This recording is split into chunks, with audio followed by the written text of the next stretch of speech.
এক আল্লাহর বান্দি মহিলা, জীবনে এমন কোনো গুনাহ নাই, করে নাই। গুনাহ করতে করতে এলাকার সব মানুষ তাকে ঘৃণার নজরে দেখে। ওই মহিলা বড় খারাপ, ওর নাম নিও না। সবার কাছে ঘৃণার পাত্রী হয়ে গেল। এমন একজন নারী রাস্তা দিয়া হাইটা যায়, হঠাৎ করে তাকায় দেখে রাস্তার পাশে একটা কুকুর পানির পিপাসায় কান্না করে। মহিলার অন্তরে মায়া লাগছে। জাহান্নামী নারী কুকুরের কান্না দেখে পাগল হয়ে গেল। কোথায় একটু পানি পাই, খুঁজিয়া খুঁজিয়া পানির একটা কূপ পাইল। পানির কূপ থেকে পানি উঠাবে, দেখে উঠাবার পাত্র নাই, পানি নিচে। হঠাৎ করে ছিল পায়ের মধ্যে চামড়ার মোজা, চামড়ার মোজা খুলিয়া মোজার মধ্যে পানি উঠাবে, কিন্তু দেখে মোজার নিচে পানি নাগালে পাওয়া যায় না। আল্লাহর বান্দি পেরেশান হয়ে গেল। আরে আমি তো এই কাজটা করে যাই, কুকুরকে একটু পানি পান করাই, জীবনে তো ভালো কাজ করতে পারি নাই। এইবার চিন্তা করলো মোজা দিয়া যেহেতু পাই না, কি করা যায়। এবার মাথায় ছিল বড় একটা ওড়না। আল্লাহর বান্দি ওড়নাটা খুলিয়া এক মাথা মোজায় বেঁধে পানি উঠাইয়া এরপরে মাথায় বাকি অংশ পেঁচাইয়া চলে গেল কুকুরের কাছে, মুজার থেকে পানি পান করাইল। রহমতের নবী সাহাবায়ে কেরামদেরকে বলেন, ওই জাহান্নামী গুনাহগার বান্দি কুকুরকে পান করানো মাত্র একটা গায়েবী আওয়াজ আসছে, অদৃশ্য আওয়াজ। কে যেন ডেকে বলে, রে বান্দি, তোর জীবনে যত গুনাহ করছো সব গুনাহ মাফ হয়ে গেছে। দেখেন, একটা কুকুরকে পানি পান করানো এটা কঠিন কোনো আমল না, এটা সামান্য, চোখেও বাজে না। কিন্তু ওই বান্দি জীবন ভর গুনাহ করছে, এতটুকু উপকার করার কারণে আল্লাহর কাছে পছন্দ হয়ে গেছে। গায়েবী আওয়াজ আছে, নবী বলেন হাদিসে পাকে, সাথে সাথে গায়েবী আওয়াজ, মহিলার নাম জান্নাতের খাতায় লেখা হয়ে গেছে। ভিন্ন দিকে আর একজন আল্লাহর বান্দি জীবন ভর শুধু নেক আমল, বেপরদায় চলে না, জীবন ভর নেক আমল, আজান হলে নামাজে দাঁড়ায়। ওই আল্লাহর বান্দি সন্তানটাকে কোরআন পড়ায়, দ্বীনের তালিম দেয়। আল্লাহর রসুল বলতেছেন, জীবনের শেষ ভাগ যখন আসলো, হঠাৎ তার ঘরে একটা বিড়াল ঢুকছিল। বিড়ালটা আসা মাত্রই ওই আল্লাহর পেয়ারা বান্দি বিড়ালটাকে খাঁচায় আটকায় দিছে। বিড়াল ছাড়েও না, অন্যের ঘরে গিয়া খাবে সেই সুযোগও নাই। ওই নারীটাও বিড়ালের খানা দেয় না, রাগ করিয়া বিড়ালটা না খাইয়া কিছুদিন খাঁচায় আটকানোর পরে হঠাৎ করে বিড়ালটা ক্ষুধার তৃষ্ণায় ধুকে ধুকে মরে গেল। রহমতের নবী বলেন, ও সাহাবায়ে কেরাম, এত বড় আমলওয়ালা নারীর উপরে হঠাৎ করে একটা গায়েবী আওয়াজ আসছে, ও আমলওয়ালা নারী, তোমার নামটা জাহান্নামের খাতায় লেখা হয়ে গেছে। একটা বিড়ালের উপরে জুলুম, জীবনের সব আমল বরবাদ। কিন্তু আপনি আমি যদি মানুষের সাথে জুলুম করি, শিক্ষক ছাত্রের উপরে জুলুম, ছাত্রের পক্ষ থেকে শিক্ষকের উপরে জুলুম, মা বাবার পক্ষ থেকে সন্তানের উপরে জুলুম, সন্তানের পক্ষ থেকে মা বাবার উপরে জুলুম, আছে না নাই? খুব কঠিন কথা। এই সামান্যতম একটা বিড়ালের উপরে জুলুম করার কারণে জীবনের সব আমল বরবাদ। আপনি আমি কত জুলুম করি, বাবা হইয়া সন্তানের সাথে জুলুম করি, স্বামী হইয়া স্ত্রীর উপরে জুলুম, শিক্ষক হইয়া ছাত্রের উপরে জুলুম, এইভাবে জুলুম মালিক হইয়া কর্মচারীর সাথে জুলুম। এরে আল্লাহর বান্দা, এই জুলুম করলে আপনার আমার উপায় কি হবে? এখন একটাই পথ। আল্লাহ বলেন, আমি তওবার দরজা খুলে দিলাম। আল্লাহ হেদায়াতের জন্য কোরআন দিলেন। কোরআন হলো ঔষধ। উলামায়ে কেরামের কাছে যাইয়া ঔষধ সেবন করিয়া নিজে জুলুম থেকে নিজেরে বাঁচাও। ও তুষারধারার মুসলমান যুবক বাবারা, একবারও আমি এখন পর্যন্ত বলি নাই টুপি লাগাও, আমি এতক্ষণ বয়ান করতেছি একবারও বলি নাই দাড়ি লাগাও, একবারও বলি নাই তুমি স্কুল সারিয়া মাদ্রাসায় যাও, একবারও বলি নাই তুমি আমার মতো হুজুর হও, একবারও বলি নাই তুমি চাকরি ছেড়ে দাও, ব্যবসা ছেড়ে দাও। বরং আমি সারা দেশেই বলি, ও আমার কলিজার যুবক বাবারা, স্কুলে থাকো, কলেজে থাকো, চাকরি করো, ব্যবসা করো, কোনো সমস্যা নাই, কোনো বাধা নাই। বরং আমি দোয়া করে যাচ্ছি, আখিরি দোয়া করবেন মুফতি সাহেব হুজুর দামাত বারাকাতুহুম। বলে গেলাম যুবক বাবারা, আপনারা স্কুলে পড়েন, কলেজে পড়েন, লেখাপড়া করিয়া অন্তর থেকে দোয়া করি ডাক্তার হয়ে যান, ইঞ্জিনিয়ার হও, প্রফেসর হও, পারলে তুমি ওসি ডিসি এসপি হও, এমপি হও, মন্ত্রী হও, তবে ছোট দাবি বেয়াদব হইও না। বলবা হাফিজ ভাই ডাক্তার হব বেয়াদব হব না, কথার ব্যাখ্যা কি? ব্যাখ্যা হলো, 3 জায়গায় বেয়াদবি করলে মরার আগে তোমার জীবন নষ্ট হয়ে যাবে, ধ্বংস হয়ে যাবে। 1 নাম্বার জায়গা মা বাবা। তুমি যত বড় শিক্ষিত হও না কেন, মা বাবার সাথে বেয়াদবি করে যদি বরদোয়া নাও, আল্লাহর কসম মরার আগে তোমার জীবন পঙ্গু হয়ে যাবে। 2 নাম্বার জায়গা শিক্ষক।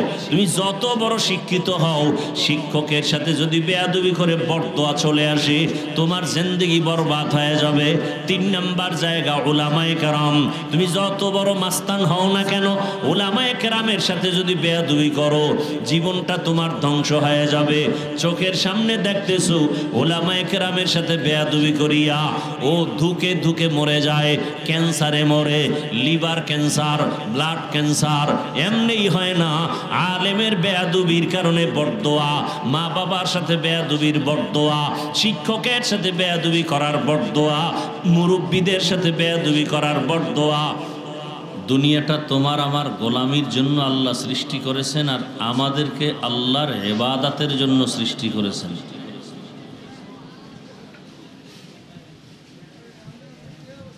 আল্লাহ পাক পৃথিবী নামক গ্রহ সৃষ্টি করে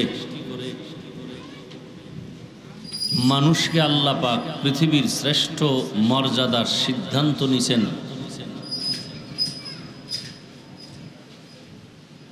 সৃষ্টির শ্রেষ্ঠ মর্যাদা মানুষকে দিয়া আল্লাহ সাথে সাথে দুনিয়াতে আমাদেরকে পাঠান নাই। এই পৃথিবীতে আল্লাহ ভিন্ন মখলুক পাঠিয়েছেন, জিন, ফেরেশতা। জিনের আগেও এক ধরনের মখলুক ছিল, এদের নামও তাফসীরের কিতাবে উল্লেখ আছে, আল হিন, আল বিন। মানুষ আল্লাহ সবার শেষে পাঠিয়েছেন। আগে দুনিয়া সাজাইছেন যে মানুষ সৃষ্টির শ্রেষ্ঠ এরা দুনিয়াতে আসবে, এদের প্রয়োজনগুলো আগে আল্লাহ পাক ব্যবস্থা করেছেন। পানির প্রয়োজন, আগে পানির ব্যবস্থা করেছেন। মানুষের রাতের ঘুমের প্রয়োজন, রাতের সৃষ্টি আগে করেছেন। জমিনের সৃষ্টি আগে করেছেন। বাতাসের প্রয়োজন আগে সৃষ্টি করেছেন। আলোর প্রয়োজন, সূর্য দিয়ে আলোর ব্যবস্থা করেছেন। অর্থাৎ মানুষ মেহমান হয়ে আসবে অল্প সময়ের জন্য, আবার সময় মতো চলে যাবে তার আসল বাড়ি। অতএব এই মানুষ দুনিয়াতে আসার পরে তার মেহমানদারিতে কোনো সমস্যা যেন না হয়, সে ব্যবস্থা আল্লাহ সব করেছেন। এরপরে আল্লাহ আমাদেরকে পাঠিয়েছেন। অতএব এই দুনিয়া আমাদের থাকার জায়গাই নেই। হাদিসে পাকে নবী বলেন, কুনফিদ দুনিয়া কাআন্নাকা গরীবুন আও আবিরু সাবিল। দুনিয়াতে তোমরা মুসাফিরের মতো বসবাস করো, চলাফেরা করো।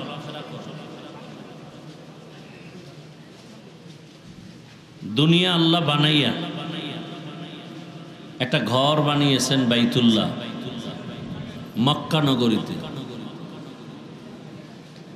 এই ঘরটা যে আল্লাহ বানিয়েছেন বড় দামি ঘর, যে ঘরের দিকে মানুষ তাকাইলেই সওয়াব।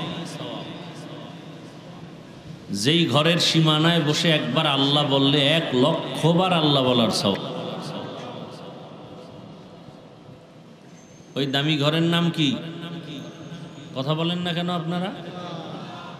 অজে আসলে খুব দাম বেড়ে যায় না, যে সুবহানাল্লাহ বলবেন, আপনি বংশীয় সন্তান, এখানে বসে সুবহানাল্লাহ বলে চিৎকার দিলে সম্মান থাকে। বাইতুল্লাহ এমন একটা ঘর যেদিকে তাকাইলেই কি সওয়াব। যে ঘরের শফাত আল্লাহ কোরআনে করেছেন, ইবাদতের ঘর না বসবাসের ঘর? ইন্না আউওয়ালা বাইতিন উযিআ লিন-নাসি লাল্লাযী বিবাক্কাতা মুবারাকান ওয়া হুদা মুবারাকান ওয়া হুদাল লিল আলামিন। দামি ঘর, হেদায়েতের ঘর, ইবাদতের ঘর। এমন সুন্দর ইবাদতের ঘর, বসবাসের ঘর আল্লাহ বানান নাই কেন? মানুষ দুনিয়াতে আল্লাহ বানাবেন বা পাঠাবেন ইবাদতের জন্য। তো দুনিয়ায় মানুষ করবে ইবাদত, আর এদের বসবাসের জন্য আল্লাহ বানায় রাখছেন স্থায়ী শান্তির ঠিকানা জান্নাত। কি বানায় রাখছেন? জান্নাত। জান্নাতে আমরা যেতে যদি চাই, তাহলে দুনিয়া থেকেই জান্নাতের টিকিট ওকে করে নিতে হবে। ঘরের মধ্যে গিয়া যদি দুপুরবেলা ইলিশ মাছ দিয়ে খানা চান, তাহলে 9টা 10টার মধ্যে বাজারে গিয়া ইলিশ কিনে ঘর ওলিকে পৌঁছায় দিতে হবে। বাজারে গিয়া যা কিনবেন খানার বেলায় দুপুরে তাই আপনি সামনে পাবেন।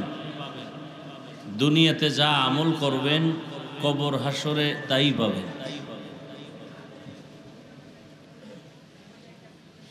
তো আল্লাহ রাব্বুল আলামিন মানুষ সৃষ্টি করার পরে শ্রেষ্ঠ মর্যাদা দিয়েছেন আল্লাহ পাক। মানুষের মতো শ্রেষ্ঠ মর্যাদার কোনো প্রাণী আল্লাহ আলাদা বানান নাই। জানা থাকলে বুঝে থাকলে বলেন তো, মানুষের থেকে দামি ফেরেশতারা? বলেন, কথা বলেন। জিনেরা? তাহলে নূরের সৃষ্টি ফেরেশতাও শ্রেষ্ঠ না? আগুনের সৃষ্টি জিনেরাও? কারা শ্রেষ্ঠ? সিদ্ধান্ত কার? জোরে বলেন। স্থায়ী না অস্থায়ী? স্থায়ী। জানা থাকলে বলেন তো, আল্লাহ পাকের এই স্থায়ী সিদ্ধান্তটার বিরোধিতা করছিল কে? শয়তান বিরোধিতা করছিল। ইবলিস শ্রেষ্ঠত্ব মানুষ এটা মানে নাই। আল্লাহর সামনে তাহলে মানুষ সৃষ্টির শ্রেষ্ঠ, নূরের সৃষ্টি শ্রেষ্ঠ না, মাটির সৃষ্টি শ্রেষ্ঠ। এটা আল্লাহর স্থায়ী সিদ্ধান্ত। শুধু বিরোধিতা করেছে ইবলিস।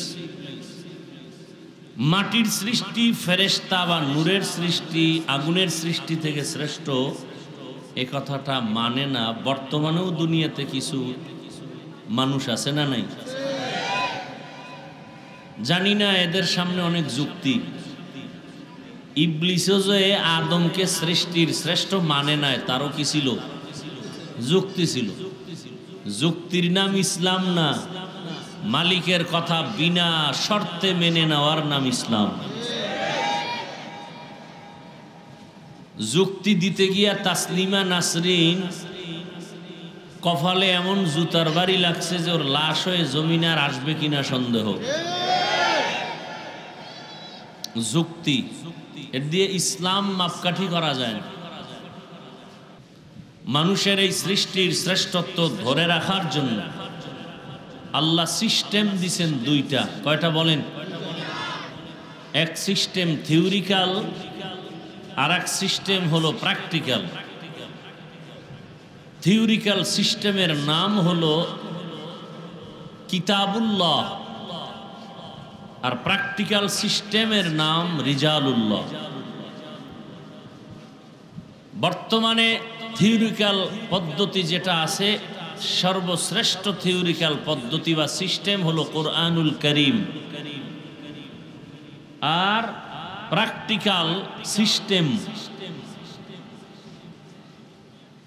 মানুষের মধ্যে হলেন রহমাতুল্লিল আলামিন।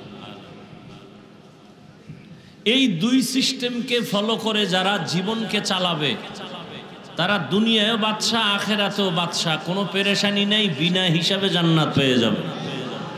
ভালো করে কথাগুলো খেয়াল করেন। বয়ান তো আপনারা জানেন, আমি কিছু পরামর্শ দিব, এগুলো খেয়াল করেন। যদি কেউ বলে আমি কিতাব মানি, ব্যক্তি মানি না, সে গোমরা, সে ধ্বংস। যদি কেউ বলে আমি ব্যক্তির গোলামি করি, কিতাব মানি না, অথবা কিতাব মানি ব্যক্তি মানি না, দোনো দল ধ্বংসের পথে। আর যারা বলবে না আমি কিতাবও মানি ব্যক্তিও মানি, তারা আহলে হক।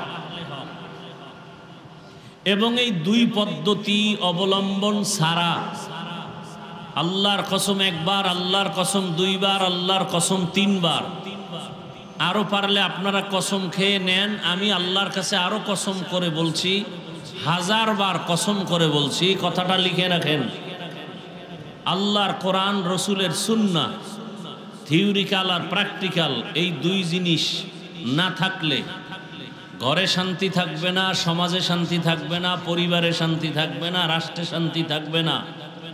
কিয়ামত পর্যন্ত কেউ শান্তি দিতে পারবে না, শুধু চাপাবাজি করতে পারবে।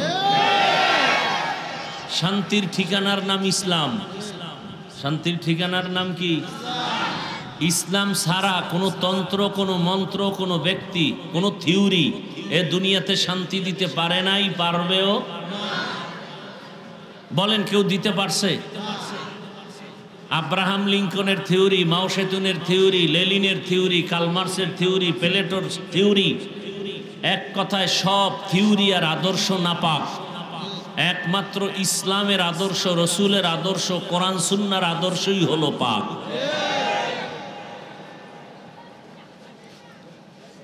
এ কথা অনেকে বুঝে কিন্তু মানে না। কারা মানে না? সমাজের চরিত্রহীন দুর্নীতিবাজরা মানে না। কারণ ইসলাম আসলে সবাই দেখবেন, আমাকে বক্তাদের আগে অনেকে বক্তব্য দেয়, বলে হুজুরদের কথা শুনলে হবে না, আমল করতে হবে। এরপরে বলবে ইসলাম শান্তির ধর্ম, মুহাম্মদ সাল্লাল্লাহু আলাইহি সাল্লাম শান্তির দূত, সব বলে, অথচ মানে না। কেন মানে না? মানতে গেলে চোরের চুরি চলবে না, ইসলাম মতো চলতে গেলে দুর্নীতিবাজ দুর্নীতি করতে পারবে না, জালেমরা জুলুম করতে পারবে না। এজন্য ইসলামের বিরোধিতা যারা করে, হয়তো জালেম, দুর্নীতিবাজ, না হয় চোর ডাকাত, এরা ইসলাম চায় না। আর ভালো মানুষ বলে না ইসলাম দরকার শান্তির জন্য, যেখানে কোনো বৈষম্য থাকবে না। ইসলাম এমন এক শান্তির ঠিকানা যেখানে গালাগালি নেই, মিথ্যা নাই। তবে এখানে একটা পাঠ করে রাখছে গোটা দুনিয়াতে, বিশেষ করে আমার মুসলমান সমাজে টোটাল একটা পাঠ। কি পাঠ? আগুন আর পানির মতো। আগুন যেমন পানির সাথে মিলে না, পানি যেমন আগুনের সাথে মিললে অস্তিত্ব থাকে না, এরকম একটা পাঠ মানুষের অন্তরে রাখছে যে ইসলাম আর রাজনীতি এটা আগুন আর পানির মতো না। মনে রাখেন, ইসলাম আর রাজনীতি চিনি আর পানির মতো। চিনি আর পানির মতো। পানি চিনি একসাথ হলে যেমন কোনো ভেদাভেদ করা যায় না, ঠিক রাজনীতি ইসলাম আসলে এটাই রাজনীতি। ইসলাম বাদ দিয়ে রাজনীতি থাকে না, দুর্নীতি হয়, পেটনীতি হয়। পবিত্র রাজনীতির নাম ইসলাম, আর সব রাজনীতি নাপাক। সব রাজনীতি, একমাত্র পবিত্র রাজনীতি ইসলামের মধ্যে আছে, আর কোথাও নেই। ইসলাম রাজনীতির মধ্যে, ইসলাম যতদিন না আসবে ততদিন রাজনীতি পরিচ্ছন্ন হবে না, রাজনীতি পবিত্র হবে না।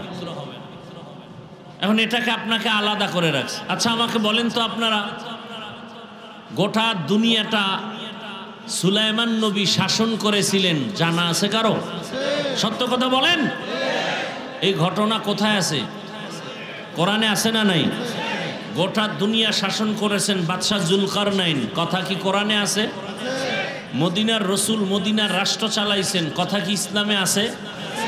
ওমরে ফারুক, আবু বকর, ওসমান, আলী রাষ্ট্র পরিচালনা করেছেন, কথা আছে ইসলামে? আছে। তাহলে কেন বলেন ইসলামে রাজনীতি নাই? ধান্দাবাজার ছান্দাবাজারাই বলে ইসলামে রাজনীতি নাই। আল্লাহ হেদায়াত দান করুন। আপনি রাজনীতি করেন না সেটা ভিন্ন কথা, আপনার সাথে কোনো গালাগালি নেই। এই যে এখানে বহু মানুষ টুপি নাই, দাড়ি নাই, কাউকে গালি দেওয়া যাবে না। কিন্তু যদি আপনি টুপির বিরোধিতা করেন তখন আর সালাম না, তখন আপনার সাথে মোলাকাত হবে বেতের বাড়ি দিয়া। আপনি দাড়ি রাখেন না, আপনার সাথে কোনো দ্বন্দ্ব নাই, আমি সালাম দিব। কিন্তু যদি বিরোধিতা করেন তখন আর আপনাকে ছাড় দেওয়া যাবে না। আপনি ইসলামের রাজনীতি করেন না সেটা আপনার বিভিন্ন সমস্যা, ভিন্ন কথা, কিন্তু বিরোধিতা করলে আপনাকে আর ছাড় দেওয়ার কোনো সুযোগ নেই। নামাজ না পড়া আর বিরোধিতা করা কি এক নেই? একজনে নামাজ পড়ে না, সময় পেলে পড়বে, ঝামেলার কারণে পড়তে পারে না। আর একজন সময় আছে, পড়ে না কেন? কারণ নামাজের দরকার নাই, নামাজ পছন্দই করে না। তাহলে যে নামাজ পড়ে না, মনে মনে আশা আছে পড়বে, সে মুমিন। আর যে নামাজের দরকার নাই বলে সে মুসলমানের ব্যানার লাগাইলো তাজা বেঈমান। যে দাড়ি রাখে না সে মুমিন, যে দাড়ি পছন্দ করে না সে বেঈমান, যে পর্দা করে না সে মুমিন, যে পর্দা পছন্দ করে না, বিরোধিতা করে, বেঈমান। ইসলামের রাজনীতি করে না সে মুমিন, কিন্তু ইসলামের রাজনীতির বিরোধিতা করে সে বেঈমান। এই কথাগুলো কোনো ইমাম সাহেব আগামীকাল জুমার মসজিদে বয়ান করবেন, কমিটি বলবে 1 মাসের জন্য বাড়িতে রেস্ট নিতে যান। কথা বলেন না কেন? কারণ শিয়ালের হাতে মুরগি আমানত দিলে যা হয়, সুদখোর, ঘুষখোর, বেনামাজির হাতে মাদ্রাসা মসজিদের চাবি দিলে, দায়িত্ব দিলে তাই হয়। সুদখোর, বেনামাজি, ওর অধিকার নাই মসজিদে কোনো দায়িত্ব নেওয়ার। দিছে কে? জিব্রাইল। কারা দিছে? আপনারাই দিছেন। এই জন্য জুতার বাড়ি তো আপনারাই খাবেন। কপালে ডেকে আনছেন মুসিবত, আর করার কি? এখনো হুশ হয় নাই। পায়খানা খাইতে খাইতে চিন্তা করে আরেকটু দরকার। এবার মনে হয় পায়খানার সাথে বগুড়ার দধি মিশ্রিত হবে, তাহলে একটু এটার ফ্লেভারটা আলাদা আসবে না? নাপাক নাপাকি কোনো ফ্লেভারে কাজ হবে না। পাক ইসলাম। পাক কি? যে বিড়িটানে এর সাথে দাঁড়াইলে সুগন্ধ না দুর্গন্ধ? এর ডবল যদি গাঞ্জা খায়, এর উপরে মদের বোতল, যেটা নামাজ পড়ে না, প্রস্রাব করে পানি লয় না, এরকম আছে না? মদের বোতল নিয়ে দৌড়ায়। এরা, এদের বডি না পাক, অন্তর না পাক, দেমাগ না পাক, চোখ না পাক, এদের দ্বারা সমাজ পাক হতে পারে না। আমার কথার কাউন্টার দেওয়ার মতো কারো সাহস থাকলে দাঁড়াও। যার দেমাগ না পাক, মেজাজ না পাক, খাবার না পাক, বডি না পাক, পোশাক না পাক, প্রস্রাব করে পানি লয় না, ওর পোশাক না পাক, এই নাপাক মানুষ সমাজের দায়িত্ব নিলে সমাজও নাপাক হয়ে যাবে। একজনে জামায় ময়লা লাগছে, কি লাগছে ভাই? আচ্ছা ময়লা ধরেন গোবর লাগছে, গোবর, গোবর চিনেননি কি ভাই? গোবর চিনেন তো? এই যে গোবর লাগছে, এখন এটা কি পাক না না পাক? এখন এটা পরিষ্কার করা লাগবে না? তাহলে এই কাপড়ের মধ্যে যে গোবর নামের নাপাক লাগলো, এটা পরিষ্কারের জন্য কি লাগবে বলেন? পানি। এখন আপনি পানি কোথায় পাবেন? খুঁজছেন, এলাকা নতুন, চিনেন না, পানি খুঁজে টুইজা পান না। তো একজনে কয় পানি তো তোমার কাছেই আছে। পানি তো, আর কূপে যাওয়ার দরকার কি? প্রস্রাবও তো পানি। তো প্রস্রাবের পানি দিয়া গোবর ধুইয়া নাও, বলেন কেমন পাক হলো? কথা বলেন। না পাক হলো না নাপাক আরো ছড়াইলো? তাহলে গোবরের নাপাক প্রস্রাব দিয়া ধোয়া যেমন, একটা সুদখোর, ঘুষখোর, ওর অন্তর নাপাক, দেমাগ নাপাক, মদখোর, দেমাগ নাপাক, ঘুষখোর, ওর দেমাগ নাপাক, বডি নাপাক, বেনামাজি, ওর টোটালটাই নাপাক। এর যদি কোন সমাজ পাক করো, আরো নাপাক হবে, আরো নাপাক হবে। আল্লাহ হেদায়াত দান করুন। শান্তিতে আছেন তো? টের পান না। যখন ফিডা শুরু হয়ে যাইব না ফিলিস্তিনের মতো, সেদিন বুঝবেন যে না, এখন ইসলামের দিকে যাইতে হইব না, উপায় নেই। ওদিকে গেলেও খামু, এদিকে আইলেও খামু, তাই এদিকেই থাকে। আপনার ইসলাম মানতে এত কষ্ট কেন? আল্লাহ হেদায়াত দান করুন। তো এই দুই পদ্ধতি আল্লাহ দিলেন, এক পদ্ধতি থিওরিক্যাল কোরআন, প্র্যাকটিক্যাল পদ্ধতি রসুল।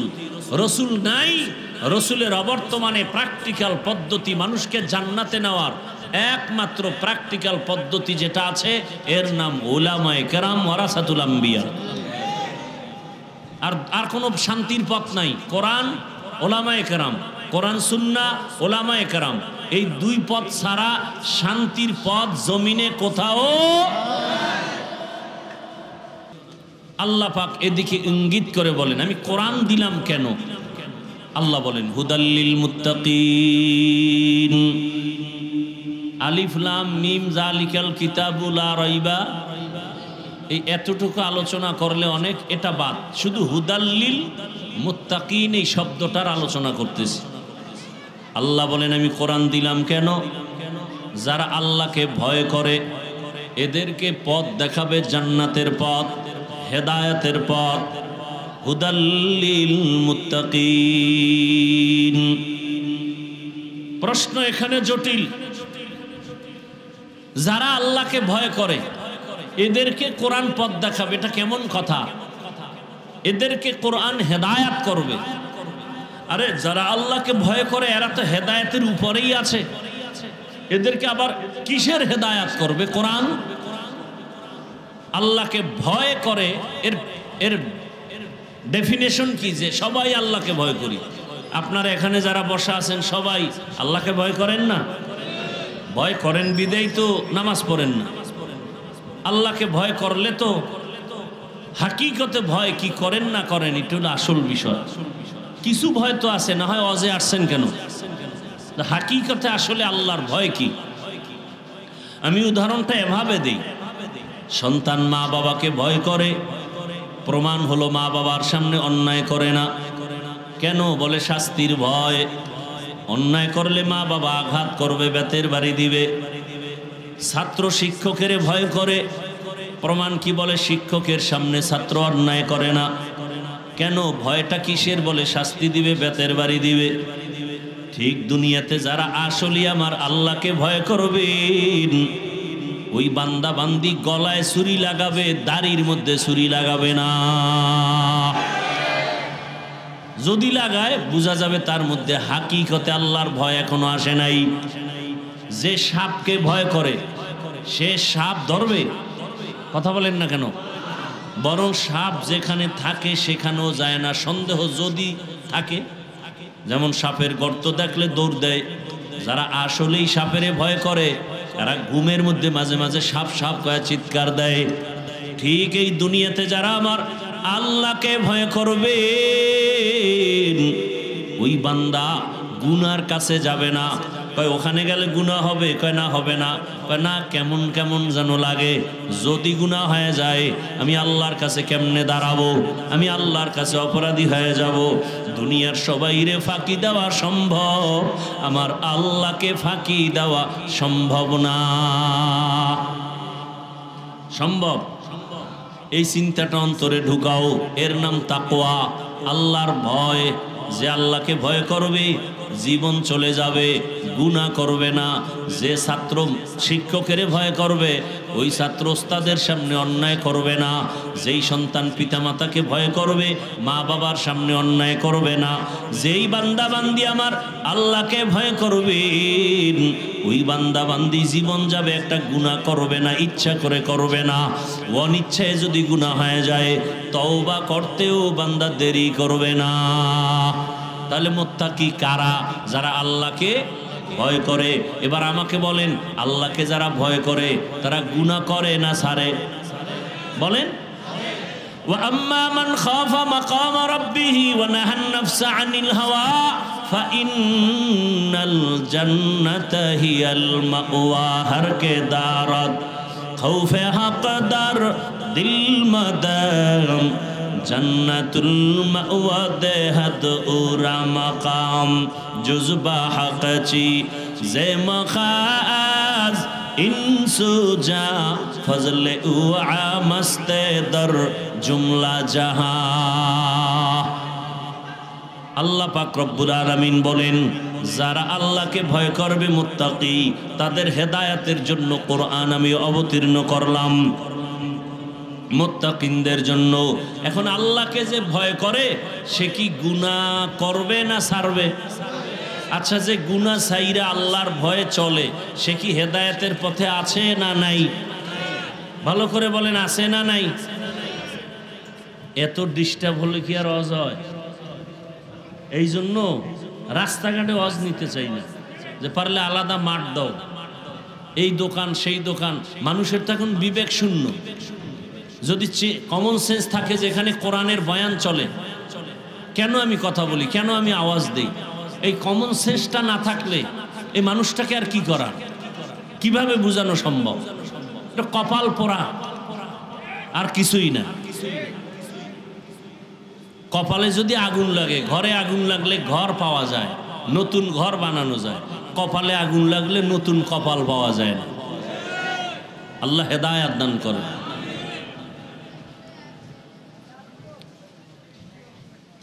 এক মহা মুসিবত। আমরা তো বয়ান করি আল্লাহর মোহাব্বত নিয়ে, একটা লোক দাঁড়াইলেও মাথা গরম হয়ে যায়, কারণ ওই নিয়তে করি। দেখিনি আল্লাহ একটু রহমতের বৃষ্টি দিয়া কারো দিলের উপরে যদি আসে, একটা দিলের উপরে যদি কলবের উপরে রহমত আসে, কলবের সাথে সবার কলব মালামাল হয়ে যাবে, রহমতে ভরপুর হয়ে যাবে। আমরা তো এই নিয়তে বয়ান করি, হাতে পায়ে ধরে বয়ান করি, বিনয়ী হয়ে বয়ান করি। এই জন্য একটা মানুষ উঠে গেলেও কষ্ট লাগে, যে পরিবেশ মানুষের অন্তরের বিঘ্নতা শুরু হয়ে যায়। আমরা তো ওই সমস্ত আল্লাহওয়ালাদের থাপ্পড় খেয়ে এখানে বসছি, যাদের সামনে একটা পান কেউ খাইতে পারত না। আর আমরা তো বসে বসে বাদাম চাবাই, চানাচুর চাবাই, বক্তাও পান চাবাইতেছি, বয়ান করতেছি, শ্রোতারাও খাইতেছে, চা পান করতেছে, বয়ান শুনতেছে, কেউ হাঁটতেছে, কেউ চলতেছে। এভাবে বয়ান হয় না। বাকি বাংলাদেশ তো সম্ভাবনাময় দেশ, এখানে সবই সম্ভব। আকামও সম্ভব, ভালো সম্ভব। এটা এমন এক সম্ভাবনাময় দেশ যে মেয়েকে নিয়ে বাবা হোটেলে থাকে, আর বাবায় বলে, তুই আমার আজকে মেয়ে না, তুই আমার কাছে স্ত্রীর সমতুল্য। সোনার বাংলার খবর। এজন্য বলি এটা সম্ভাবনাময় দেশ, সবই সম্ভব। আকামও সম্ভব। মাকে সন্তান হত্যা করে, সন্তান মাকে হত্যা করে, স্ত্রীকে স্বামী হত্যা করে, স্বামী স্ত্রীকে হত্যা করে। মানে এমন কোনো অপরাধ নাই। বলতে গেলে রসুলের যুগের সে সমস্ত জাহিলিয়াতকেও হার মানিয়েছে। দেখেন না, মানুষের একটা বাড়ি দিলেই তো শেষ হয়ে যায় জাগা মতো। এটার উপরে যদি বাড়ি দিয়ে আবার বুকের উপরে লাফায়, আবার পাথর দিয়া মারে, ইট দিয়া মারে, তাহলে এটা কত বড় কুকুরের চেয়েও খারাপ, জানোয়ারের চেয়েও খারাপ। ওর চেয়ে তো পশু ভালো, কুত্তা ভালো। আল্লাহ হেদায়েত দান করুন।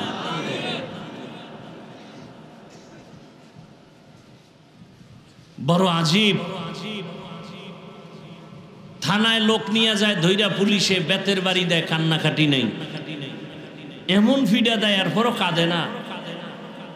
আর কোরআন ও হাদিসের বাগানগুলো এত সুন্দর যে আল্লাহর খাস ওলিরা যখন বয়ান করে, ওই জাহেল পেছনে বসে কান্না করে। তো পুলিশের বেতের বাড়িতে কাঁদে না, কোরআনের বাগানে বসে কাঁদে, ওরে মারলো কে?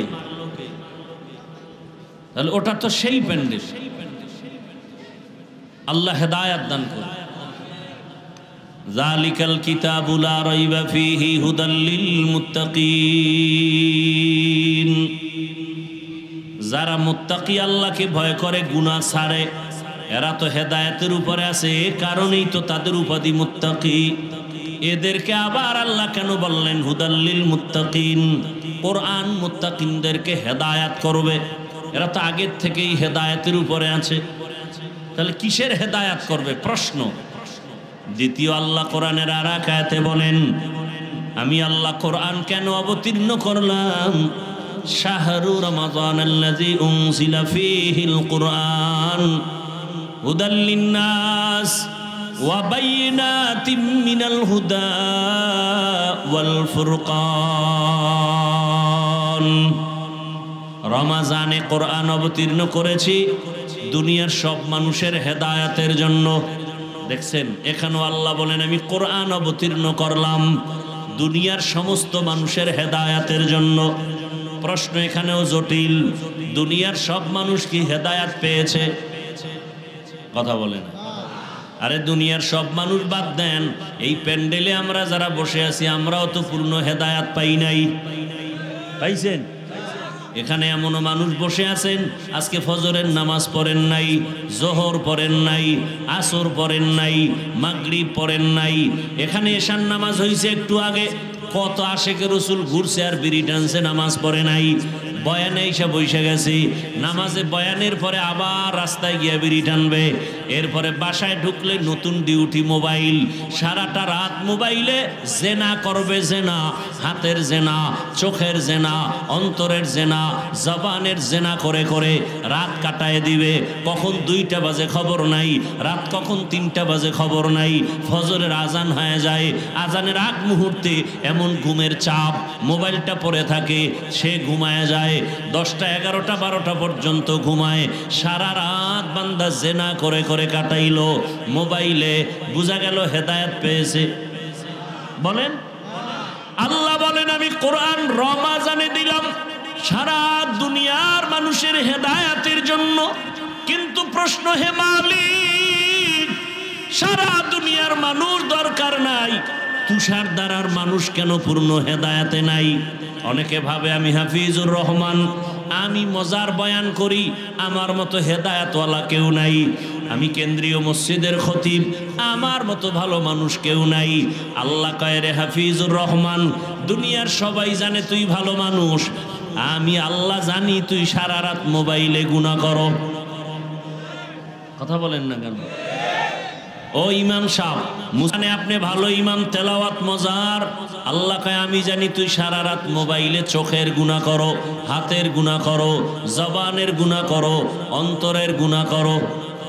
এই কারণেই আল্লাহ পাক বলেন রসুলের মাধ্যমে, রসুল বলেন হাদিসে পাকে, আবু হুরায়রা রাদিয়াল্লাহু আনহু থেকে হাদিস বর্ণিত, কিয়ামতের দিন সর্বপ্রথম 3 জন ব্যক্তি জাহান্নামে যাবে।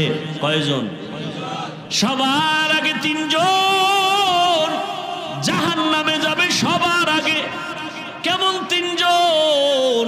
যেই 3 জনের ব্যাপারে দুনিয়ার বিবেকবানেরা বলে এরা বিনা হিসাবে জান্নাতি। যাগো বিবেক আছে এরা বলবে এই 3 জন এরা তো বিনা হিসাবে জান্নাতি। রসুল বলেন এরা সবার আগে জাহান্নামে যাবে। 3 জনের প্রথম যিনি হবেন তিনি হবেন ইসলামের জন্য যুদ্ধের ময়দানে কাফের বেঈমানের মোকাবেলায় গলা কেটে দিয়েছে শহীদ। আল্লাহ পাকেকে ডাকবেন, এই শহীদ, শহীদ শাহাদাত বরণ করছো, জামা কাপড়ে রক্ত লাগানো, কারণটা কি? বলে তোমার দিনকে উঁচু করার জন্য। আল্লাহ বলবে না, আমি দুনিয়ার সবাই জানে দিনের পতাকা উঁচু করার জন্য তুই যুদ্ধ করেছো, আমি আল্লাহ তোর ভিতরেরটা জানি। তুই যুদ্ধ করেছো, তুই বীর বাহাদুরের উপাধি পাওয়ার জন্য, এটা দুনিয়ায় পেয়েছো, আমার কাছে কিছু নাই। আল্লাহ রাগ করিয়া বলবে, জাহান্নামের ফেরেশতারা এই নাফরমানের ধর, জাহান্নামের শিকল লাগাইয়া সবার আগে একে জাহান্নামে ঢুকায়া দাও। 2 নম্বরে ডাকবে আমার মতো মাওলানা। সহিহ হাদিস আবু হুরায়রা থেকে বর্ণিত, আলেমকে ডাইকা বলবে, এই মাওলানা, তুই যে এলেম শিখছো, আলেম হয়েছো, কেন এলেম দিয়া কি করছো? আলেম আমি বলবো, আল্লাহ তোমার দেওয়া এলেম দিয়া মানুষের দাওয়াত দিয়েছি। এটা তো ভালো কথা, দুনিয়াওয়ালারাও তাই জানে, কিন্তু আমি তো তোর ভিতরের খবরটা পর্যন্ত জানি। তুই আলেম হইয়া মানুষের দাওয়াত দিছু, হাদিয়ায় উল্টা পাল্টা হলে মনে কষ্ট, নামটা যদি ছোট হয় মেজাজ গরম, আল্লামা না লেখলে মাথা গরম। 3-4 নম্বরে নাম আসছে, আমার নাম এত নিচে কেন, তা তো মাথা গরম করেছো। কে জানেন? আল্লাহ বলবে এই মুখোশধারী আলেমকে ধর, জাহান্নামের শিকল লাগাও। মানুষ জানে তুই বড় বক্তা, মানুষ জানে তুই বড় ইমাম, কিন্তু আমি আল্লাহ জানি তুই সারা রাত মোবাইল চালাইছো, স্ত্রীর হক আদায় করো নাই, সন্তানের হক আদায় করো নাই, ভাইয়ের হক আদায় করো নাই, মুসল্লিদের হক আদায় করো নাই, শিক্ষক হইয়া ছাত্রের হক আদায় করো নাই, বাবা হইয়া সন্তানের হক আদায় করো নাই, স্বামী হইয়া স্ত্রীর হক আদায় করো নাই। আল্লাহ বলবে কে জাহান্নামের শিকল লাগায় জাহান্নামে নাও। 3 নাম্বার ব্যক্তি হবে টাকা পয়সা দান করে যারা মাদ্রাসা করে, মসজিদ করে, এগো ধরবে আল্লাহ। এরা দানবীর। আল্লাহ বলবে এই দানবীরে দিগায়, তোরে আমি গরিব বানাই নাই, হাজারো গরিবের মধ্যে তোরে টাকাওয়ালা বানিয়েছি, বল তোর সম্পদ কি করেছো? আল্লাহ তুমি জানো না, মাদ্রাসায় দিয়েছি, মসজিদে দিয়েছি, কালভার্ট বানিয়েছি, মানুষের কল্যাণে খরচ করেছি। আল্লাহ বলবে সব জানি, এটা তো দুনিয়াওয়ালারাও জানে, কিন্তু আমি আর একটু বেশি জানি, তোর ভিতরের খবর জানি। কি জানেন আল্লাহ? তুই যে দান করছো 50,000, চায়ের দোকানে বয়ে চাপাবাজি করছো, মসজিদে 50 দিয়া বলছে মসজিদটা আমি কইরা দিছি। এরকম চাপাবাজ আছে না নাই? মাদ্রাসায় দেয় 50,000, চাপাবাজি করে মাদ্রাসা তো আমি করছি। এরপরে আবার দান করার আগে বলে আমারে পোস্টারে প্রধান অতিথি দেওয়া লাগবে, আছে না নাই? হুজুরকে উপরে নাম দেওয়া লাগবে। এই দান করছে মানুষ, মারহাবা না বললে মেজাজ গরম। নাম লেখছে ঠিকই, আলহাজ লেখে নাই, মাথা গরম হয়ে গেছে। কেমন হাজি, আলহাজ না লেখলে মাথা গরম। আল্লাহ বলবে আমি জানি তুই বড় ধোঁকাবাজ। মাদ্রাসায় দান করছো ঠিকই, মসজিদে দান করছো ঠিকই, কিন্তু হুজুরদের সাথে গোলামের মতো আচরণ করেছো। একক তো ইমাম সাহেব নামাজে না থাকলে কি পরিমাণ বেয়াদবিমূলক আচরণ করেছো আমি আল্লাহ জানি। আমি আল্লাহ পাক রব্বুল আলামিন তোর ভেতরের খবর পর্যন্ত জানি। তুই যে টাকা পয়সা দান করছো ঠিক, একদিকে মসজিদ মাদ্রাসায় দিছো, অন্য দিক থেকে সুদের টাকা নিছো, ঘুষের টাকা নিছো, কি নাই এরকম? গোপনে খায় ঘুষ সুদ, আর প্রকাশ্যে করে দান। তুমি প্রকাশ্যে সুদ ঘুষ খাও, প্রকাশ্যে দান করো, আর গোপনে যদি খাও গোপনে দান করো। দেখেন না কিছু মানুষ যারা ভালো, এরা কি করে? 20,000 টাকা এই মাদ্রাসায় দিলাম, ফাউন্ডেশনে দিলাম, মসজিদে দিলাম, মাইকে যেন নাম বলা না হয়, এরকম নাই? আবার কিছু মূর্খ পণ্ডিত আছে, এরা 5,000 2,000 দিয়া কয় মাইকে নাম বলতে বলিও, নাম যদি না বলে বলে টাকা ফিরায় দাও। আছে না? দেখবেন জুমার মসজিদে কিছু মানুষ থাকে অতি চালাক। আমি বলি অতি চালাকের আর এক নাম বেয়াদব। এরা দান করে না, এরা বয়ে বয়ে গুট গুট করে সমালোচনা করে। 5 ওয়াক্ত নামাজি কখনো বলে না ইমাম সাহেব বয়ান সাইরা তাড়াতাড়ি নামাজে দাঁড়ান। সাপ্তাহিক মুসল্লির চান্দি গরম, ও আইসে সবার শেষে, ইমাম সাহেব বয়ানটা বুঝাইতে গিয়া 5 মিনিট বেশি হয়ে গেছে, পুরো মসজিদ গরম বানায় ফেলছে। ইমাম সাহেব আপনারা যদি এরম করেন আমরা করবো কি? তো ইমাম সাহেব যদি বলে তুই গু খা, তুই পায়খানা খা, বদমাস বেয়াদব। ইমামকে চার্জ যারা করে, ইমামকে সবার সামনে যারা ফোর্স করে, এদের মতো বেয়াদব এই জমিনে কেউ নাই। ইমামের উপরে কি জুলুম চলে তা জানেন আপনি? ওই ঠান্ডা মাথার খুনি কয় না, ঠান্ডা মাথার খুনি। সিনেমা হলের পোস্টার লেখছে শান্ত কেন মাস্তান। সিনেমা হলে ছবি দেখাবে, ছাত্র জীবনে দেখছি রাস্তায় পোস্টার লাগানো বরগুনা, শান্ত কেন মাস্তান। সরকারি ডিউটি করে, বেসরকারি ডিউটি যারা করেন, প্রতিদিনের ডিউটি কয় ঘন্টা? মনে হয় আসমান থেকে কিছু পড়ছে না? আপনারা সরকারি বেসরকারি যারা চাকরি করেন, ডিউটি কয় ঘন্টা? বেতন কত মাসে? নিম্নে নিম্নে বেতন কত? কোনো হুঁশ নেই।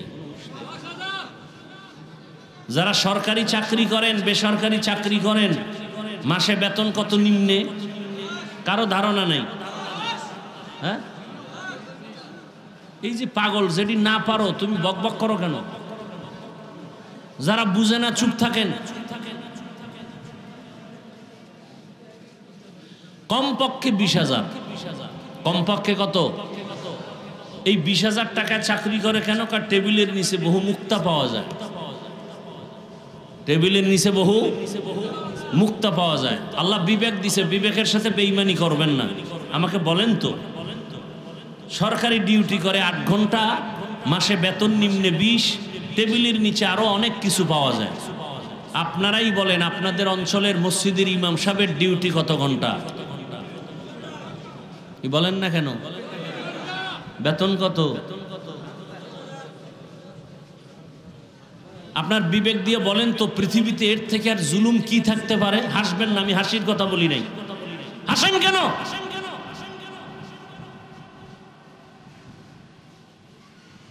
আল্লাহ বিবেক দিছে, একটু হিসাব করেন তো, পৃথিবীতে এর থেকে জুলুম আর কি হতে পারে? কিন্তু কোনোদিন কোন ইমাম কি প্রতিবাদ করেছে? জুমায় বলছে বেতনের স্কেল বাড়ানো হয়, আসর থেকে সূরা উল্টার দিকে যাবে। বরং ইমাম সাহেবরা কলিজা দিয়ে দোয়া করে, মোনাজাতটা দিলেই বলে আল্লাহ এলাকায় শান্তি দান করেন, কবরওয়ালাদের জান্নাত দান করেন, অসুস্থ রোগীদের সুস্থ বানায় দেন। আয় আল্লাহ মেহেরবানি করে এলাকার ব্যবসায়ীদের ব্যবসায় বরকত দেন, চাকরিজীবীদের চাকরিতে বরকত দান করেন। এরপরেও যারা হুজুর দেখতে পারে না, ওরা আসলে মা বাবার ভালো সন্তান না। মা বাবার ভালো সন্তান কখনো হুজুরের বিরুদ্ধে যাইতে পারে না। আল্লাহর কসম করে বলি রে যুবক, 200 টাকা লাগবে একটা পেস্টুন বানাবি, 2 ফিট 3 ফিটের পেস্টুন বানায় বানায় বানায় বানায় বাজারের মোড়ে মোড়ে লাগায় দাও। পেস্টুনের মধ্যে লেখো ইসলাম ছাড়ায় জমিনে কোনোদিন শান্তি আসবে না। পেস্টুন বানায় লেখো এই জাতির কলিজার নিঃস্বার্থ বন্ধুই হলো উলামায়ে কেরাম, বাকি সব চান্দাবাজ আর ধান্দাবাজ। উলামায়ে কেরাম ছাড়া জাতির নিঃস্বার্থ বন্ধু নাই, খোদার কসম নাই, সব চান্দাবাজ আর ধান্দাবাজ। তোমারে যদি 500 টাকা দেয়, 1500 টাকা নিয়ে নেয়, তোমার খবর নাই। তোমার একটা ধাঁধা দিয়ে দিছে, 10 টাকা দিলে যদি লাইগা যায় 40 লাখ, কিন্তু যদি লাগে কার কপালে এটা বিস্তারিত বলে নাই। তোমার কপালে লাগবে জীবনেও না, যারা বলে ওদের কপালে লাগে। বুঝাবার সময় নাই, পাগলের মতো দৌড়াচ্ছেন। হ্যাঁ হুজুর আপনারা খালি বয়ানি করেন, আমাকে কি দিছেন? অথচ গ্রামীণ ব্যাংক অন্য সংস্থাগুলো আমাকে টিনের ঘর দেয়, চায়ের দোকান উঠায় দেয়। টের পাও না কত ধানে কত চাল, মরিয়া যাওয়ার পরে লাশও কবরে নেয় না। সংস্থার লোকেরা গিয়া কয় কিস্তি আছে 13টা আদায় কর, তারপরে লাশ কবরে ঢুকা। এবার কেমন লাগে? হারামে কোনো আরাম নাই। হারাম টাকা দিয়া 10 তলা বিল্ডিং করছে, এখন বিল্ডিং থুইয়া জঙ্গলে দৌড়ায়। হালাল টাকা দিয়ে বিল্ডিং করলে কেউ দখল করতো না। রাতারাতি আঙ্গুল ফুলে কলা গাছ, রাতারাতি শেষ। তুফানে আসছে, তুফানে গেছে।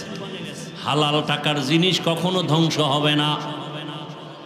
এক ব্যক্তি ঢাকার শহরে বিশাল বড় অফিস, কোটি টাকার মালিক, তার মালবাহী জাহাজ সমুদ্রের মধ্যে, বুঝাবার জন্য বলছে। হঠাৎ করে খবর আসছে সমুদ্রের ভেতরে তোমার জাহাজ তুফানে ডুবে গেছে। ঢাকার অফিসের মালিক বৈশা বলে আল্লাহর কসম আমার জাহাজ ডুবে নাই। বলে তুমি দেখছো? কয় না। টেলিফোন? কয় না। তো কেমনে বললা? কয় খবর ল। খবর নিয়ে দেখে সমুদ্রের ভেতরে মালবাহী অন্যের জাহাজ ডুবেছে, এই ব্যক্তিটা ডুবে নাই। দৌড়ে গিয়ে কয় ভাই ঠিকই আপনার জাহাজ ডুবে নাই, তবে জানতে চাই কসম খায়া বললেন কিভাবে? বলে রসুলের তাবিজ ব্যবহার করি। রসুলের স্পষ্ট কথা, যারা মালের সঠিকভাবে যাকাত দিবে তার মালকে আল্লাহ ফেরেশতা দিয়া হেফাজত করবেন। কাদের কুদরত আকবার কামাল আনতা রব্বি আনতা হাসবি জুল জালাল তুহি কাদের জলিলুল্লাহ জাহাদার বহর হালে তুহি মেরা নিগাহদার। আর আয়াত আল্লাহ বলেন হেদা কোরআন কেন আমি দিলাম, ওয়ানুনাজ্জিলু মিনাল কুরআনি মা হুয়া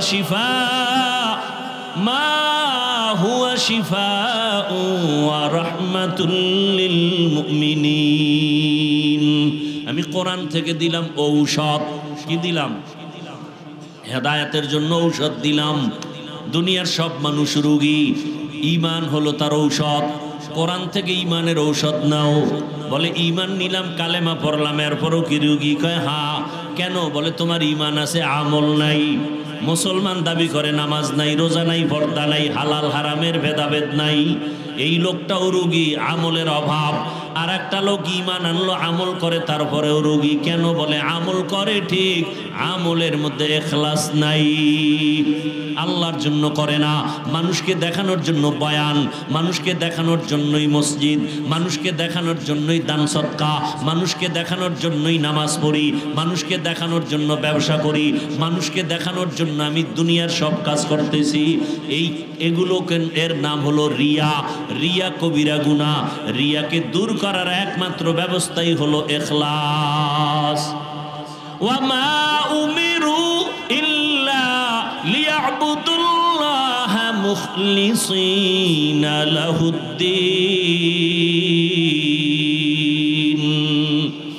আল্লাহ বলেন ইখলাসওয়ালা আমল আমার কাছে বড় দামি। চাই সেটা ছোট হোক, আমি তাকে মাফ করে দেব ছোট আমলে। ঘটনা প্রায় সময় বলি, এক আল্লাহর বান্দি, নারী না পুরুষ, এক আল্লাহর বান্দি মহিলা, জীবনে এমন কোন গুনাহ নাই, করে নাই। গুনাহ করতে করতে এলাকার সব মানুষ তাকে ঘৃণার নজরে দেখে। ওই মহিলা বড় খারাপ, ওর নাম নিও না। সবার কাছে ঘৃণার পাত্রী হয়ে গেল। এমন একজন নারী রাস্তা দিয়া হাইটা যায়, হঠাৎ করে তাকায় দেখে রাস্তার পাশে একটা কুকুর পানির পিপাসায় কান্না করে। মহিলার অন্তরে মায়া লাগছে। জাহান্নামী নারী কুকুরের কান্না দেখে পাগল হয়ে গেল। কোথায় একটু পানি পাই, খুঁজিয়া খুঁজিয়া পানির একটা কূপ পাইল। পানির কূপ থেকে পানি উঠাবে, দেখে উঠাবার পাত্র নাই, পানি নিচে। হঠাৎ করে ছিল পায়ের মধ্যে চামড়ার মুজা, চামড়ার মুজা খুলিয়া মুজার মধ্যে পানি উঠাবে, কিন্তু দেখে মুজার নিচে পানি নাগালে পাওয়া যায় না। আল্লাহর বান্দি পেরেশান হয়ে গেল। আরে আমি তো এই কাজটা করে যাই, কুকুরকে একটু পানি পান করাই, জীবনে তো ভালো কাজ করতে পারি নাই। এইবার চিন্তা করলো মুজা দিয়া যেহেতু পাই না, কি করা যায়। এবার মাথায় ছিল বড় একটা ওড়না। আল্লাহর বান্দি ওড়নাটা খুলিয়া এক মাথা মুজায় বেঁধে পানি উঠাইয়া এরপরে মাথায় বাকি অংশ পেঁচাইয়া চলে গেল কুকুরের কাছে, মুজার থেকে পানি পান করাইল। রহমতের নবী সাহাবায়ে কেরামদেরকে বলেন, ওই জাহান্নামী গুনাহগার বান্দি কুকুরকে পান করানো মাত্র একটা গায়েবী আওয়াজ আসছে, অদৃশ্য আওয়াজ। কে যেন ডেকে বলে, রে বান্দি, তোর জীবনে যত গুনাহ করছো সব গুনাহ মাফ হয়ে গেছে। দেখেন, একটা কুকুরকে পানি পান করানো এটা কঠিন কোনো আমল না, এটা সামান্য, চোখেও বাজে না। কিন্তু ওই বান্দি জীবন ভর গুনাহ করছে, এতটুকু উপকার করার কারণে আল্লাহর কাছে পছন্দ হয়ে গেছে। গায়েবী আওয়াজ আছে, নবী বলেন হাদিসে পাকে, সাথে সাথে গায়েবী আওয়াজ, মহিলার নাম জান্নাতের খাতায় লেখা হয়ে গেছে। ভিন্ন দিকে আর একজন আল্লাহর বান্দি জীবন ভর শুধু নেক আমল, বেপরদায় চলে না, জীবন ভর নেক আমল। আজান হলে নামাজে দাঁড়ায়। ওই আল্লাহর বান্দি সন্তানটাকে কোরআন পড়ায়, দ্বীনের তালিম দেয়। আল্লাহর রসুল বলতেছেন, জীবনের শেষ ভাগ যখন আসলো, হঠাৎ তার ঘরে একটা বিড়াল ঢুকছিল। বিড়াল বিড়ালটা আসা মাত্রই ওই আল্লাহর পেয়ারা বান্দি বিড়ালটাকে খাঁচায় আটকায় দিছে। বিড়াল ছাড়েও না, অন্যের ঘরে গিয়া খাবে সেই সুযোগও নাই। ওই নারীটাও বিড়ালের খানা দেয় না, রাগ করিয়া বিড়ালটা না খাইয়া কিছুদিন খাঁচায় আটকানোর পরে হঠাৎ করে বিড়ালটা ক্ষুধার তৃষ্ণায় ধুকে ধুকে মরে গেল। রহমতের নবী বলেন, ও সাহাবায়ে কেরাম, এত বড় আমলওয়ালা নারীর উপরে হঠাৎ করে একটা গায়েবী আওয়াজ আসছে, ও আমলওয়ালা নারী, তোমার নামটা জাহান্নামের খাতায় লেখা হয়ে গেছে। একটা বিড়ালের উপরে জুলুম, জীবনের সব আমল বরবাদ। কিন্তু আপনি আমি যদি মানুষের সাথে জুলুম করি, শিক্ষক ছাত্রের উপরে জুলুম, ছাত্রের পক্ষ থেকে শিক্ষকের উপরে জুলুম, মা বাবার পক্ষ থেকে সন্তানের উপরে জুলুম, সন্তানের পক্ষ থেকে মা বাবার উপরে জুলুম, আছে না নাই? খুব কঠিন কথা। এই সামান্যতম একটা বিড়ালের উপরে জুলুম করার কারণে জীবনের সব আমল বরবাদ। আপনি আমি কত জুলুম করি, বাবা হইয়া সন্তানের সাথে জুলুম করি, স্বামী হইয়া স্ত্রীর উপরে জুলুম, শিক্ষক হইয়া ছাত্রের উপরে জুলুম, এইভাবে জুলুম মালিক হইয়া কর্মচারীর সাথে জুলুম। এরে আল্লাহর বান্দা, এই জুলুম করলে আপনার আমার উপায় কি হবে? এখন একটাই পথ। আল্লাহ বলেন, আমি তওবার দরজা খুলে দিলাম। আল্লাহ হেদায়াতের জন্য কোরআন দিলেন। কোরআন হলো ঔষধ। উলামায়ে কেরামের কাছে যাইয়া ঔষধ সেবন করিয়া নিজে জুলুম থেকে নিজেরে বাঁচাও। ও তুষারধারার মুসলমান যুবক বাবারা, একবারও আমি এখন পর্যন্ত বলি নাই টুপি লাগাও। আমি এতক্ষণ বয়ান করতেছি, একবারও বলি নাই দাড়ি লাগাও, একবারও বলি নাই তুমি স্কুল সারিয়া মাদ্রাসায় যাও, একবারও বলি নাই তুমি আমার মতো হুজুর হও, একবারও বলি নাই তুমি চাকরি ছেড়ে দাও, ব্যবসা ছেড়ে দাও। বরং আমি সারা দেশেই বলি, ও আমার কলিজার যুবক বাবারা, স্কুলে থাকো, কলেজে থাকো, চাকরি করো, ব্যবসা করো, কোনো সমস্যা নাই, কোনো বাধা নাই। বরং আমি দোয়া করে যাচ্ছি, আখরি দোয়া করবেন মুফতি সাহেব হুজুর দামাত বারাকাতুহুম। বলে গেলাম যুবক বাবারা, আপনারা স্কুলে পড়েন, কলেজে পড়েন, লেখাপড়া করিয়া অন্তর থেকে দোয়া করি ডাক্তার হয়ে যান, ইঞ্জিনিয়ার হও, প্রফেসর হও, পারলে তুমি ওসি ডিসিএসপি হও, এমপি হও, মন্ত্রী হও। তবে ছোট দাবি বেয়াদব হইও না। বলবা হাফিজ ভাই ডাক্তার হব, বেয়াদব হব না, কথার ব্যাখ্যা কি?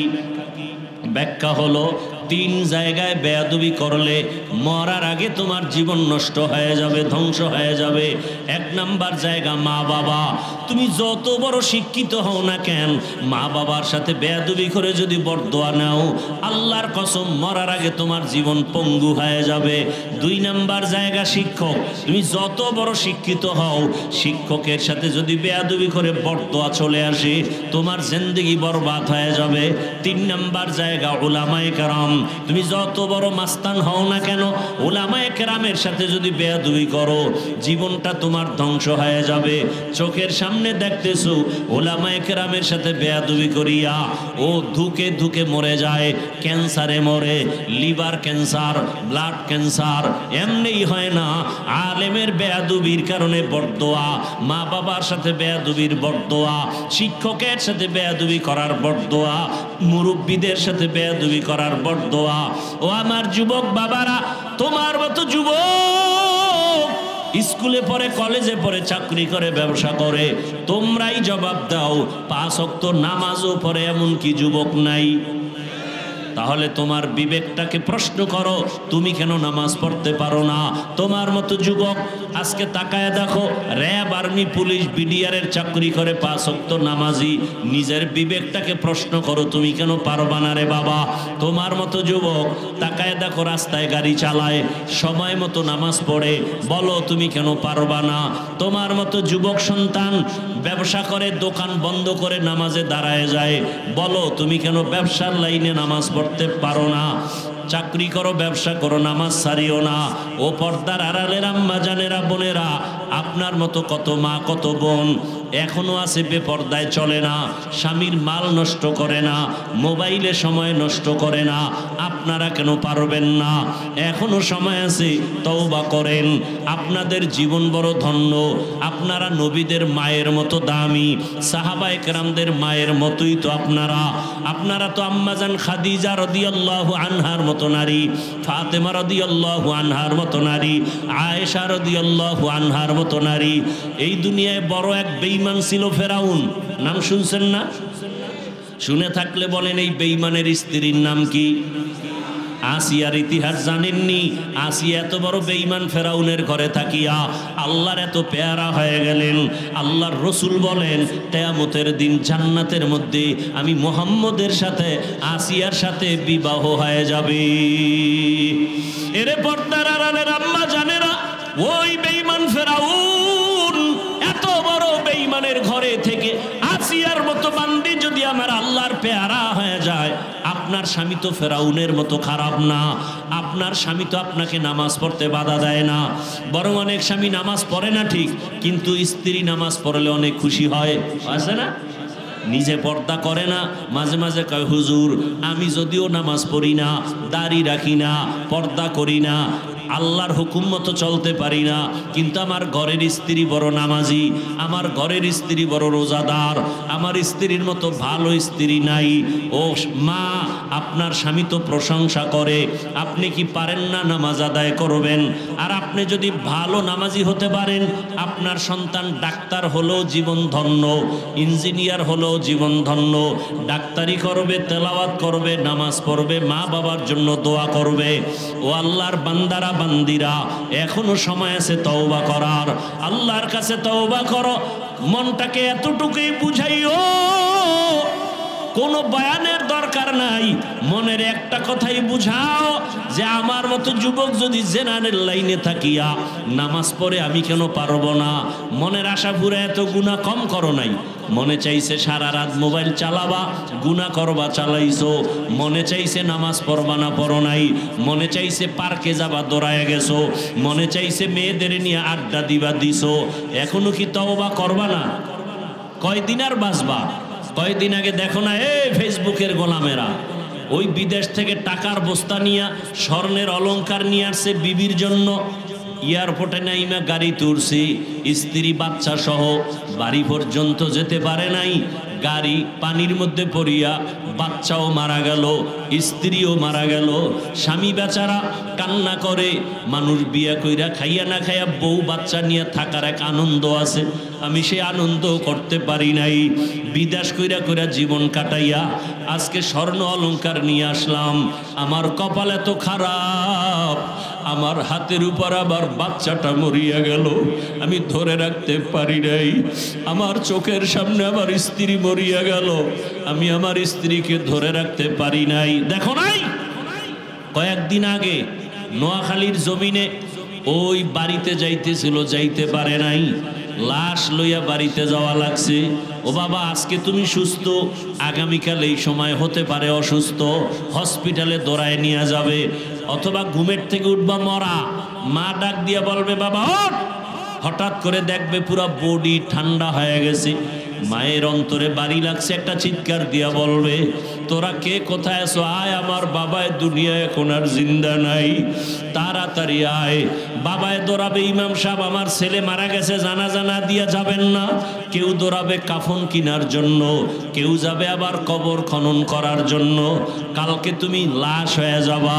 তোমার যে বন্ধুটা এত কাছের হঠাৎ করে মোবাইলের নাম্বার ডিলিট করে ফেলবে, বন্ধু নাই, নাম্বার রাখিয়াও লাভ নাই।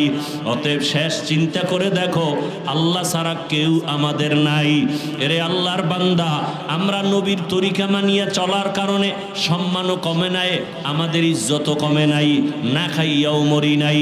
অতএব অন্তরকে এই কথাটাই বুঝাও যে আমার মতো যুবক যদি জেনারেল লাইনে থাকিয়া চাকরি করে, নামাজ পড়ে, ব্যবসা করে, নামাজ পড়ে, আমার মতো যুবক যদি ড্রাইভারি করে, নামাজ পড়ে, শ্রমিকের কাজ করে নামাজ পড়ে, আমি কেন পারবো না? আল্লাহ এতদিন বুঝতে পারি নাই, আজকে থেকে বুঝেছি, তওবা করলাম, আর নামাজ ছাড়বো না, দাড়ি কাটবো না, বেপরদায় চলবো না, মা বাবার দোয়া নিয়া, শিক্ষকের দোয়া নিয়া, ওলামায়ে কেরামের পরামর্শ নিয়া নবীজির আদর্শ মেনে চলবো। তওবা করার মতো যদি নিয়ত থাকে, দুটো হাত আল্লাহকে দেখাইয়া দাও। আয় আল্লাহ, হাতগুলো কবুল করে নেন, তওবা কবুল করে নেন, তওবার উপরে মজবুত হইয়া চলার মতো তৌফিক দান করেন, আমিন। আল্লাহ সবাইকে কবুল করেন। মোনাজাত হলো ওয়াজের বরকত। মোনাজাত কি? এ টোটাল বয়ানের বরকত মোনাজাত। আমাদের হযরত মুফতি দেলাওয়ার হোসেন দামাত বারাকাতুহুম মুসাল্লাম বুজুর্গ আমাদের মাথার মুকুট, মুখতাসার আলোচনা করবেন, দোয়া করবেন, মোনাজাত না দিয়া যাবেন না, তাহলে সব শেষ হয়ে গেল। আল্লাহ সবাইকে তৌফিক দান করেন। সুবহানাল্লাহি ওয়া বিহামদিহি, সুবহানাকাল্লাহুম্মা বিহামদিকা, আশহাদু আল্লা ইলাহা ইল্লা আনতা, আস্তাগফিরুকা ওয়া আতুবু ইলাইক। আসসালামু আলাইকুম ওয়া রাহমাতুল্লাহি ওয়া বারাকাতুহু।